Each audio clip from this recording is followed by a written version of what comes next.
Et si le silence de votre téléphone était, en réalité, le plus beau cadeau que vous vous soyez jamais fait? Imaginez la scène.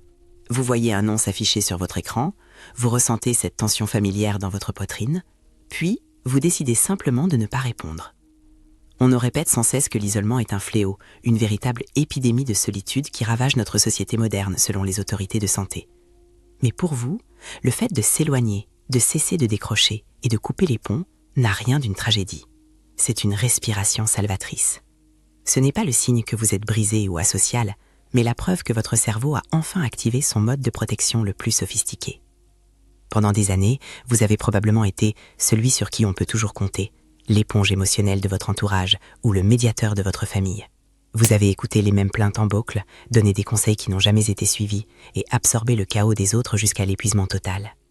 Puis, un jour, un déclic s'est produit. Vous avez cessé d'être disponible et, contre toute attente, votre monde est devenu plus calme au lieu de s'effondrer. Ce n'est pas de la faiblesse, c'est de la biologie pure. Le docteur Stephen Porges explique ce phénomène par la théorie polyvagale, qui nous apprend que notre système nerveux possède un interrupteur de sécurité. Lorsque vous avez été trop sollicité, vidé ou trahi, votre cerveau ne demande pas votre permission pour passer en mode de retrait. Il active ce que les chercheurs appellent la réponse vagale dorsale, une sorte de mise en veille pour protéger votre énergie, car il a compris que cette ressource est précieuse et limitée. Mais d'où vient cette habitude de percevoir la proximité des autres comme une menace pour votre paix intérieure? Pour beaucoup d'entre nous, la réponse se trouve dans une enfance où il fallait apprendre à décoder l'humeur des adultes avant même de savoir lire un livre. Vous avez grandi en devenant un expert pour scanner les visages et anticiper les tensions invisibles dans l'air de votre foyer. Le psychologue Murray Bowen appelle cela la coupure émotionnelle, un mécanisme de survie où l'enfant apprend que l'intimité est souvent synonyme d'imprévisibilité ou de danger. Ce n'est pas un défaut de personnalité, c'est le plan de survie que votre jeune moi a dû dessiner pour traverser leur âge. En devenant adulte, ce mécanisme de défense s'est transformé à un radar social d'une précision chirurgicale. Des recherches en neurosciences montrent que les personnes ayant vécu un stress émotionnel précoce développent une activité accrue dans les zones de détection des menaces de leur cerveau. Votre lobe frontal, responsable des décisions sociales complexes, travaille en réalité beaucoup plus dur que celui de la moyenne des gens. Vous ne rejetez pas les gens par caprice ou par méchanceté, vous le faites parce que vous êtes devenu incroyablement doué pour reconnaître les cycles de manipulation, de dépendance ou de fausseté avant même qu'ils ne se referment sur vous. Prenez un instant pour réaliser ceci, il y a une différence fondamentale entre construire une prison et bâtir un sanctuaire.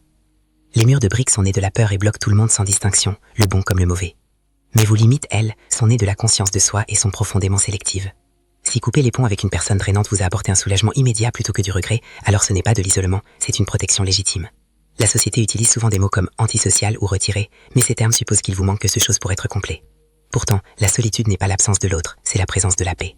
C'est ce moment précieux où le bruit extérieur s'arrête enfin pour vous permettre de vous entendre penser. Vous n'êtes pas en train de fuir le monde, vous courez vers votre propre clarté.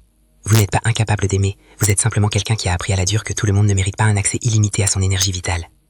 La science nous donne raison. La célèbre étude de 75 ans menée par Harvard a prouvé que le bonheur ne dépend pas du nombre de personnes dans votre vie, mais de la qualité de votre cercle restreint. Si votre cercle est petit mais qu'il est peuplé de personnes qui vous voient vraiment, alors vous ne faites pas fausse route, vous avez tout compris. Protégez votre paix, car personne ne le fera à votre place avec autant de détermination que vous.